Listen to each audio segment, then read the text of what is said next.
Renewed license plates kan mga bihikulong nagpasok kan 2015 nag-abot na. LTO Naga District Office door-to-door na hinahatod ang mga renewed license plates sa mga motorista. Si Chris Novello para sa detalye. Haros siya na taon man na hinalat kan driver na si Frederick ang replacement plate kan nunadan kan sa indang kumpanya. Naiman kay ni may taguan sa iyang kaugmahan na makalis ang pirang taong paghalat. Nako na ninda ang renewed na plaka. Maugma, saka ibig sabihin mga inahadit ang mga driver. Nagarabutan na kaya ang mga replacement plate na nagpasopoon pa kantong 2015. Makalis mapindyente ang pag-imprenta kainikan manufacturer.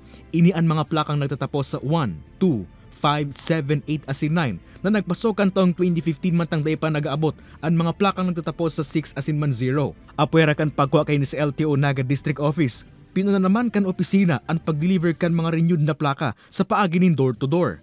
Ang pinaka-main purpose namin dito is para magamit na nila yung plate number. Kasi karamihan niya most probably, wala na nga yung sasakyan, hindi pa nila nakukuha yung plate number. Ngayon, nung nagdi-deliver kami, at least nakakataba naman ng puso kasi tuwang-tuwa sila. Napagaraman na may poko mas o menos 2,000 na backlog sa LTO Naga District Office kan mga naipa nakakaresebi kan renewed license plate. Maut man subot na adaptaron kan iba pang LTO offices sa iba-ibang probinsya ang lakdang na ginibo kan LTO Naga. Kasabay kay ini ang patanid kan opisina sa publiko dapit sa mga fixer na nag-oprosir ring bayad sa mga maut makakuha kan unclaimed na mga plaka. May narinig kami niyang kay ASEC na hinihingian daw ng 200.